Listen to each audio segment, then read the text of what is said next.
7 పదలకు దగ్గర పడుతున్న silver screen మీద మాత్రం యాక్షన్ హీరో అన్న ట్యాగ్ నే కంటిన్యూ చేస్తున్నారు కమల్ హాసన్. విక్రమ్ తో సూపర్ హిట్ అందుకున్న లోకనాయకుడు అప్కమింగ్ సినిమాల విషయంలోనూ అదే ట్రెండ్ ని కంటిన్యూ చేస్తున్నారు. విక్రమ్ సినిమా సక్సెస్ తర్వాత కమల్ మైండ్ సెట్టే మారిపోయింది. అప్పటి వరకు నెమ్మదిగా సినిమాలు చేస్తున్న లోకనాయకుడు ఒక్కసారిగా స్పీడ్ పెంచారు. సినిమా సెలక్షన్ విషయంలో కొత్త స్టైల్ ఫాలో అవుతున్నారు. విక్రమ్లో యాంగ్రీ ఓల్డ్ మెన్ గా కనిపించిన కమల్ రాబోయే సినిమాలన్నిటిలోనూ అదే ఇమేజ్ ను కంటిన్యూ చేస్తున్నారు. ప్రస్తుతం వినోద్ దర్శకత్వంలో ఓ సినిమా చేస్తున్నారు కమల్.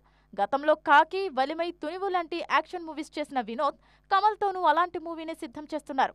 ప్రస్తుతం ఈ సినిమా షూటింగ్ లోనే బిజీగా ఉన్నారు యూనివర్సల్ స్టార్. 36 ఏళ్ల తర్వాత మణిరత్నం దర్శకత్వంలో మూవీ అనౌన్స్ చేసిన కమల్ ఆ సినిమాను కూడా యాక్షన్ ఎంటర్టైనర్ గానే ప్లాన్ చేస్తున్నారు.